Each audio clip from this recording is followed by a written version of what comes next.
Hi guys. So ఈరోజు నేను మీకు చెప్పాను కదా మెయిన్స్ ప్రిపరేషన్ స్టార్ట్ చేస్తాను, ఆ, అలాగే మీతో షేర్ చేసుకుంటానని. సో ఈరోజు డే 1 ఆఫ్ మెయిన్స్ అనమాట. సో ఫస్ట్ చిన్న చిన్న టాపిక్ స్టార్ట్ చేద్దామని చెప్పి నేను ఈరోజు టాపిక్ 2 తీసుకున్నానండి. అది వచ్చేసరికి ఫ్యామిలీస్ అండ్ యాంటీ ట్రాన్స్పరెంట్స్ అనమాట. సో అంటే ఫస్ట్ జనరల్ అగ్రికల్చర్లో కొన్ని కవర్ చేద్దాము. దాని తర్వాత కొంచెం మేజర్ పార్ట్స్ నేను ఆల్రెడీ మీరు చూసారు లేదా మెయిన్స్ స్ట్రాటజీలో. ఫస్ట్ జనరల్ 5 మెయిన్ సబ్జెక్ట్స్ ఉన్నాయి: general agriculture, agronomy, soil science, horticulture, animal husbandry. So first general agriculture start చేద్దాము అని నేను first families and anti transparent ఈ వీడియోలో నేను కవర్ చేస్తున్నాను. సో అయితే మనకి ఫస్ట్ ఫ్యామిలీస్ వచ్చేసరికి చాలా ఉంటాయి. జనరలైజ్డ్ ఎవరైనా చెప్తారు, లైక్ సెరల్స్ అంటే పోయేసి, లైక్ పల్సెస్, ఫ్యాబేసి ఆర్ లెగ్యుమినేస్ ఇలా చెప్తారు. చాలా మీరు అన్నీ నేర్చుకోండి, పర్వాలేదు.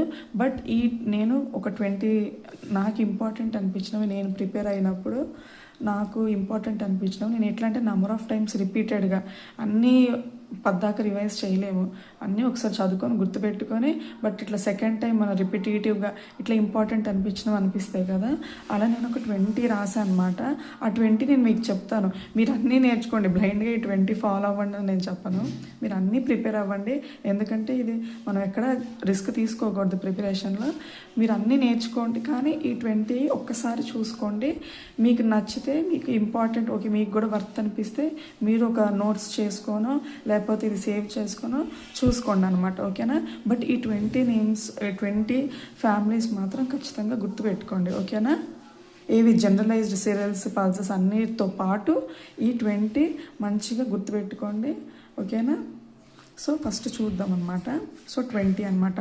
ఫ్యామిలీస్ అయిపోయాక యాంటీ ట్రాన్స్పరెంట్ చూద్దాం, ఓకేనా. సో ఫస్ట్ అవకాడో ఫ్యామిలీ ఏంటి? లారేసి. నేను ఎట్లా అంటే మళ్ళీ క్వశ్చన్ ఆన్సర్ రాస్తే టైం ఎక్కువ పడుతుందని చెప్పి నేను ఆల్రెడీ అంటే ఆ నేమ్స్ రాసుకున్నాను అనమాట. ఫ్యామిలీస్ ఒక్కటే మనం రాసి చూపిద్దాం అన్నట్టు. ఎందుకంటే అట్లే రెండు ఆ క్వశ్చన్ అయిన ఆన్సర్ రాస్తే ఎట్లా అంటే మళ్ళీ ఇలా చెప్తే ఏదో చెప్పినట్టు ఉండేది. ఇట్లా రాస్తూ ఉంటే నాకు చదువుతుని మీకు చెప్తున్నట్టు అనిపించిద్దని ఇలా నేను ట్రై చేస్తున్నాను అనమాట, ఓకేనా. సో అవకాడో అంటే లారేసి అనమాట. ఇలా ఓకేనా, అవకాడో లారేసి ఇలా గుర్తుపెట్టుకోండి. అంటే కొంచెం మనకి ఏంటంటే సైంటిఫిక్ అంత రిలేటెడ్ ఉండదు, కానీ ఇంక ఇలా అవకాడో, లారేసి కంప్లీట్ వేరే ఉంటాయి, ఓకేనా. కకోవా అంటే స్టెర్క్యులియేసి. Next cashew, అనకార్డియేసి. ఇది క్యాష్యూ గుర్తుండిద్దండి, ఎందుకంటే మనకి కాల్షియం అంటే అనకార్డియం ఆక్సిడెంటల్, అనకార్డియం స్పీషీస్ కాబట్టి అనకార్డియేసి. ఇట్లా ఓకే కొంచెం గుర్తుంటాయి కాబట్టి ఓకే. బట్ ఇట్లా కకోవా, స్టెర్క్యులేసి, క్యూమిన్ ఉంది, ఏపీఏసి. టీఏసి. నెక్స్ట్ సెసామం, పెడాలియేసి. ఇదైతే చాలా ఇంపార్టెంట్ సెసామం. మీకు ఇది ఏఎఫ్ఓకనే కాదు, నాబార్డ్ ఎగ్జామ్కి హెల్ప్ అవుతుంది. ఎఫ్సిఐ అంటే వేరే ఏదర్ మనకి జేఆర్ఎఫ్ అంటే అగ్రికల్చర్ ఎగ్జామ్స్కి, ఏమన్నా కాంపిటేటివ్కి ఎగ్జామ్స్కి ఇవి ఫ్యామిలీస్, సైంటిఫిక్ నేమ్స్ అంటే జనరల్ అగ్రికల్చర్ టాపిక్స్లో ఇవి ఇంపార్టెంట్ అనమాట. ఏఎఫ్ఓ ఉన్నప్పుడు ఇటు నాబార్డ్ ఇంకా నోటిఫికేషన్ రాలేదు కాబట్టి ఎవరికైనా నెక్స్ట్ అదర్ అగ్రికల్చర్ ఇవి కాకుండా కూడా మీరు చూసుకోవచ్చు ఒకసారి. సో సెసామం ఇంపార్టెంట్ అనమాట. పెడాలియేసి అంటే ఇంపార్టెంట్లో ఇంపార్టెంట్ అనమాట. సెసామం, పెడాలియేసి. అట్లాగే క్యాస్టర్ యూఫోర్బియేసి, ఇది అందరికి తెలిసిద్దిలేండి, క్యాస్టర్ యూఫోర్బియేసి అని. Next jute, టీలియేసి. సో ఎక్కువ చాలామంది ఎట్లా అంటే నాకు తెలిసినంత వరకు జూట్ సెసామంకి కన్ఫ్యూజ్ అవుతుంది అనమాట. పెడాలియేసి, జూట్, టీలియేసి ఇట్లా. ఎందుకంటే అవి ఆప్షన్స్ అన్నీ దగ్గర ఇస్తారు కదా, 5 ఆప్షన్స్ ఉంటాయి అట్లా అనమాట, డిఫరెంట్. ఇట్లా ఇప్పుడు క్యాష్యూ ఇచ్చి వేరేవి ఇస్తే మనం అనకార్డియం కొంచెం సైంటిఫిక్ నేమ్ ఐడియా ఉన్నా పెట్టవచ్చు అనమాట. ఇప్పుడు చూడండి, జూట్, సెసామం ఉంది, పెడాలియేసి. అది మనకి దీనివైపు వెళ్ళదనమాట పెడాలియేసి అంటే అది చదువుకొని ఒక్కసారన్నా మనం నేర్చుకుంటే తప్పితే మనం గెస్ చేయలేమన్నమాట. ఇది అట్లా అనమాట. Jute, Tiliaceae. Next sugar beet వచ్చేసరికి Chenopodiaceae. Next coffee, Rubiaceae. Ber, Rhamnaceae. ఇది ఇంపార్టెంట్లో important ber. Next teak, Lamiaceae. ఇంకో చోటల్లో వర్బనేసి కూడా అంటారనమాట. ఇది ఇంపార్టెంట్ అర్బన్ ఏసీ టీ కంటే సోషల్ ఫారెస్ట్రీ ఇది కూడా ఉంది కాబట్టి మనకి ఎట్లా అంటే వాళ్ళు ఇట్లా అగ్రికల్చర్ హార్టికల్చర్ ఇట్లా నేనేంటంటే అన్నీ కలిపేసాను అనమాట. ఇట్లా ఒక కేటగిరీ వైజ్ మళ్ళీ అన్నీ ఎందుకు అని చెప్పి అక్కడొకటి అట్లా ఇంపార్టెంట్ అనిపించినవి తీసాను. సో టీకి సోషల్ ఫారెస్ట్రీ కదా ఇంపార్టెంట్ అనమాట. Family Lamiaceae or Verbenaceae, guava Myrtaceae. ఇప్పుడు ఇట్లా ఇది కూడా అంతే. ఇప్పుడు మనకి హార్టికల్చర్లు అన్నీ ఉంటాయి, బనానా ఉంటుంది, మ్యాంగో ఉంటుంది, సిట్రస్లు అన్నీ ఉంటాయి. కానీ మనం గోవా ఒకటి ఏంటంటే ఇట్లా ఇంపార్టెంట్ అనిపించింది. మెర్టేసి ఒక ఫ్యామిలీ అట్లా గోవా మెర్టేసి. Next litchi Sapindaceae. ఓకేనా, next litchi Sapindaceae. Next opium poppy. మళ్ళీ ఇది వచ్చేసరికి మళ్ళీ మెడిసినల్ ప్లాంట్ కింద వస్తుంది. చాలా మెడిసినల్ ప్లాంట్స్ ఉంటుంది, బట్ నాకు ఓపియం పాపీ ఇట్లా ఇంపార్టెంట్ అని పాపవరేసి. అయితే ఇది కూడా సైంటిఫిక్ నేమ్ ఐడియా ఉంటే ఓపియంది చెప్పచ్చు. సంథింగ్ ఓపియం పాపీ అంటే పాపం సోమ్నిఫరమో ఏదో ఉంది, నాకు అంత గుర్తులేదు. బట్ అది కూడా కొంచెం పాపవరే అంటే మనం అట్లా గుర్తుపెట్టుకునేలాగే ఉంటుంది. Next linseed Linaceae. ఇది కూడా గుర్తుంటుంది, ఒక్కసారి చదివిన లిన్సీడ్ లినియేసి గుర్తుంటుంది. కార్నేషన్ మన ఫ్లవర్స్ హార్టికల్చర్, క్యారియోఫిలేసి. నెక్స్ట్ ఇది కూడా అంతే, gerbera horticulture, flowers, Asteraceae or Compositae. Next మళ్ళీ యాపిల్ ఫ్రూట్ అనమాట, రోజెస్. ఇది కూడా ఇంపార్టెంట్లో important. Apple guava. Next neem Meliaceae. ఫారెస్ట్రీలో ఇదొకటి, ఈ టూ అనమాట. Teak neem important. నీమ్ కంటే కూడా ఇంకా టీకి ఇంకా ఇంపార్టెంట్ అనమాట. ల్యామియేసి ఆర్ వర్బనేసి. నేమ్ అంటే మిలియేసి. సో మీరు అన్ని సైంటిఫిక్ నేమ్స్ రాసుకోండి. రాసుకోండి అంటే ప్రిపేర్ అవ్వండి. కానీ ఈ 20 మాత్రం అస్సలు మర్చిపోకండి ఖచ్చితంగా. అంటే ఇవి ఏంటంటే సింపుల్ టాపిక్స్ అనమాట. మనం ఎక్కువ కష్టపడాల్సిన పని లేదు. మనం ఇట్లాంటి చిన్నవి ఇవి ఏమొస్తాయి ఇలా అనుకోకుండా ఇవి మనము ఫస్ట్ అంటే ఇప్పుడు ఎటు రిజల్ట్ కూడా రాలేదు కాబట్టి ఏంటంటే జస్ట్ ఫస్ట్ చిన్న టాపిక్స్ కవర్ చేసుకుంటే మనకు అది కాన్ఫిడెన్స్ వచ్చింది. ఓకే నేను ఈ టాపిక్ కవర్ చేశాను అనేది. ఇట్లా ఈజీ టాపిక్స్లో మనం స్కోరు ఇలాంటి క్వశ్చన్స్ వస్తే మనము మిస్ చేసుకోవద్దు అనమాట. ఇప్పుడు ఎట్లా అంటే మనకి సైంటిఫిక్ నేమ్ పేపర్ కొంచెం ఈజీ క్వశ్చన్స్ అనుకోండి. ఒక క్వశ్చన్ సైంటిఫిక్ నేమ్ ఆఫ్, ఇప్పుడు ఒకసారి అడిగారు సైంటిఫిక్ నేమ్ ఆఫ్ రైస్. అది ఎట్లా అంటే మనం అగ్రికల్చర్ లేదా హార్టికల్చర్ బేసిక్ చదివిన వాళ్ళు ఎవరన్నా కానీ రైసెస్ అని చెప్తారు. దానికి పెద్ద ప్రిపరేషన్ అవసరం లేదు. బట్ ఇట్లా పేపర్ మోడరేట్గా ఇవ్వాలనుకోండి, ఇట్లా వెరైటీ ఇస్తారనమాట. టీకి ఏంటి, లిచ్చి ఫ్యామిలీ అడుగుతారు, లేదా కకోవా అడుగుతారు.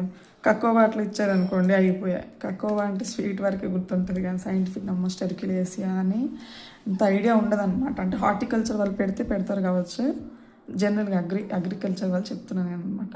సో ఇట్లాంటి వాటి కూడా రిస్క్ తీసుకోకుండా చిన్న టాపిక్స్ ఫస్ట్ కవర్ చేసుకొని పెట్టుకోండి, కాన్ఫిడెన్స్ కోసం అనమాట. తర్వాత మనకి ఎటు టైం ఉంది కాబట్టి మెల్లిగా డోస్ పెంచుకోండి. ఓకేనా. సో ఇది ఇంపార్టెంట్ ఫ్యామిలీస్. ఖచ్చితంగా ఈ 20 సైంటిఫిక్ నేమ్స్ చూసుకోండి. ఓకేనా. నెక్స్ట్ వచ్చేసరికి యాంటీ ట్రాన్స్పరెంట్ అనమాట. సో కాన్సెప్చువల్ వైజ్ అంతా నేను చెప్పలేనులే కానీ, బట్ ఏంటంటే ఇవి ఎక్కువ మెమరీ బేస్డ్.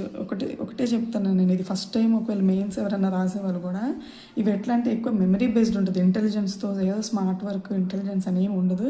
మీరు చక్కగా నంబర్ ఆఫ్ ఎక్కువ టాపిక్స్ ఎక్కడ ఉన్నాయి, ప్రీవియస్ ఇయర్ క్వశ్చన్స్ చూసుకోండి, ఎక్కడ ఏ టాపిక్స్ వస్తున్నాయి దాన్ని ఎక్కువ రిపిటేషన్స్ చేయండి. మెమరీ బేస్డ్ అనమాట. ఎక్కువ ఎంత గుర్తుపెట్టుకొని ఎన్నిసార్లు రివైజ్ చేస్తే అంత మంచిది అనమాట. ఓకేనా. నెక్స్ట్ ఇప్పుడు వచ్చేసరికి యాంటీ ట్రాన్స్పరెన్స్ అనమాట. Anti transparence with examples. తెలుసు కదా యాంటీ ట్రాన్స్పరెంట్ అంటే మనకి ఏంటంటే వాటర్ తక్కువ ఉన్నప్పుడు, అంటే డెఫినేషన్స్ రావు కాబట్టి జస్ట్ ఎగ్జాంపుల్స్ వరకే చెప్తాను నేను. బట్ ఏంటంటే కొంచెం గుర్తుపెట్టుకోవడానికి ఉంటుందన్నమాట. ఓకే యాంటీ ట్రాన్స్పరెన్స్ అంటే వాటర్ ట్రాన్స్పిరేషన్ అవ్వకుండా మనం అప్లై చేసేది కదా అన్నట్టు. ఓకేనా. అంటే ఫోటోసింథసిస్ తక్కువ చేసి మాయిశ్చర్ ఎక్కువ పోకుండా చేసేది కాబట్టి. సో యాంటీ ట్రాన్స్పరెంట్లో మెయిన్గా 4 ఉంటాయండి. ఫస్ట్ వచ్చేసరికి మనకి స్టోమాటల్ క్లోజింగ్ టైప్ అన్నమాట. స్టోమాటల్ క్లోజింగ్ 4 టైప్స్ ఉంటాయి దీంట్లో. స్టోమాటల్ క్లోజింగ్ టైప్, ఇంకోటి ఫిలిం ఫార్మింగ్, థర్డ్ వచ్చేసరికి యాంటీ రిఫ్లెక్టింగ్, సారీ ఇది రిఫ్లెక్టింగ్ యాంటీ రిఫ్లెక్టింగ్ చూస్తాను, reflecting type, already anti transparent కదా, రిఫ్లెక్టింగ్ టైప్. నెక్స్ట్ ఫోర్త్ వచ్చేసరికి గ్రోత్ రిటార్డెంట్. ఇవి ఎట్లంటే నేను ఇట్లా షార్ట్ నోట్స్ చేసుకోండి, లైక్ పేపర్స్లో కానీ ఏదన్నా కానీ ఏంటంటే కంటిన్యూస్గా రివిజన్ ఇవ్వడానికి. బుక్లో పట్టుకొని ఒక్కొక్క పేజ్ చదువుతూ ఉంటే బాగానే ఉంటుంది, కానీ మళ్ళీ రివిజన్ చేయాలంటే అమ్మో ఇంత పెద్ద బుక్ అనిపిస్తుంది అనమాట. అంటే ఒకవేళ నేమ్ రాసిందో ఫాలో అయినా, లేకపోతే ఏదన్నా ఇన్స్టిట్యూట్ బుక్స్ తీసుకున్నా కూడా, అదే మీరు సపరేట్గా నోట్స్ పెట్టుకున్నారనుకోండి, ఇట్లా చిన్న చిన్న టాపిక్స్ రాసుకొని మళ్ళీ రివిజన్స్ ఇవ్వాలనుకున్న టాపిక్స్ ఒక దగ్గర రాసుకున్నారనుకోండి, మీకు ఈజీ అవుతుంది రివిజన్ అప్పుడు. ఓకేనా? ఇవి ఎట్లంటే దీని వాల్యూ మీకు ఫుల్ లెంత్ ఇది టాపిక్ వైజ్ రాస్తున్నప్పుడు అనిపించదు, ఫుల్ లెంత్ రాస్తారు కదా. మీరు ఇమాజిన్ చేసుకోండి, ఇన్ని సబ్జెక్ట్స్లో 60 క్వశ్చన్స్ అంటే ఎక్కడెక్కడ అరే ఇంత చిన్న దాంట్లో నుంచి ఇచ్చాడా, లేకపోతే అలా ఇచ్చారా ఇలా ఇచ్చారా అని అనిపిస్తుంది అనమాట. ఫుల్ లెంత్ రాసేటప్పుడు వీటి వాల్యూ తెలుస్తుంది. ఒక్కొక్క క్వశ్చన్ మన నోట్స్ ఓకే ఈ టాపిక్లో నుంచి ఇచ్చారా, ఇది ఇక్కడ అన్నట్టు అనమాట. సో ఓకే, ఇట్లా ఇండివిజువల్గా చదివితే అబ్బాయి ఈ టాపిక్లో నుంచి వచ్చిద్దా అనే డౌట్ ఉండిద్ది. బట్ మనకు ఫుల్ లెంత్ రాసినప్పుడు, అంటే నేను ఎక్స్పీరియన్స్తో చెప్తున్నాను అనమాట, అందుకే నేను ఇది షేర్ చేస్తున్నాను అనమాట. సో యాంటీ ట్రాన్స్పరెంట్ అంటే 4: stomatal closing, film farming, reflecting, growth retardant. So వీటి ఎగ్జాంపుల్స్ అడుగుతారు మెయిన్. స్టొమాటల్ క్లోజింగ్ అంటే phenyl mercury acetate, atrazine, carbon dioxide. అంటే ఐదర్ ఈ ఎగ్జాంపుల్ ఇచ్చి ఇది ఏ టైప్ ఆఫ్ యాంటీ ట్రాన్స్పరెంట్ అని అడుగుతారు, లేకపోతే ఎగ్జాంపుల్ ఆఫ్ యాంటీ ట్రాన్స్పరెంట్ ఇచ్చి ఎగ్జాంపుల్స్ అడుగుతారనమాట. సో దీంట్లో ఎక్కువ phenyl mercuric acetate అడుగుతారనమాట stomatal closing అంటే.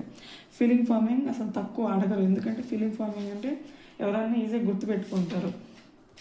అంటే ఫిలిం ఫార్మింగ్ అంటే ఫామ్ లాగా, అంటే పైన అప్లై చేసేది టైప్లో అన్నట్టు. సో ఏమేమి వస్తాయి, mobile leaf, oil, waxes, silicon waxes అంటే వ్యాక్సెస్ అనేది హెక్సాడెకనాల్, ఇంక ఇట్లా ఎగ్జాంపుల్స్ అనమాట. కాకపోతే ఫిలిం ఫార్మింగ్ ఎక్కువ అడగరు, ఎక్కువ అడిగేది స్టొమాటల్ క్లోజింగ్, రిఫ్లెక్టింగ్ అనమాట. ఈ రెండు ఎక్కువ అడుగుతారు. దాని తర్వాత గ్రోత్ రిటార్డెంట్ అనమాట. ఫిలిం ఫార్మింగ్ తక్కువ అడుగుతారు. సో రిఫ్లెక్టింగ్ వచ్చేసరికి 5% కయోలిన్.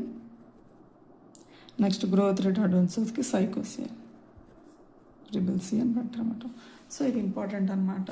సో ఫస్ట్ ఈ 4 గుర్తుపెట్టుకోండి, ఆప్షన్స్లో కన్ఫ్యూజ్ అవ్వకుండా ఉండడానికి. అందులో మళ్ళీ ఇంపార్టెంట్ ఏంటంటే ఇంపార్టెంట్ స్టొమాటల్ క్లోజింగ్, రిఫ్లెక్టింగ్ అనమాట. స్టొమాటల్ క్లోజింగ్ వచ్చేసరికి మీరు ఎప్పుడన్నా కానీ అన్నీ చదువుకోవాలి. నేను ఏంటంటే ఇట్లా స్ట్రెస్ ఎందుకు చేస్తున్నానంటే అన్నీ రివిజన్స్ ఇచ్చేటప్పుడు కొంచెం ఈ వీటి వరకు గుర్తుపెట్టుకుంటే ఎక్కువ గుర్తుంటుంది అన్నట్టు చెప్తున్నాను అనమాట. Stomatal closing, phenyl mercuric acetate. Next reflecting 5% kaolin అనమాట. ఓకేనా? సో ఈరోజు ఈ 2 టాపిక్స్ అనమాట డే 1లో. ఓకేనా? Thank you for your time, thank you for watching, happy learning.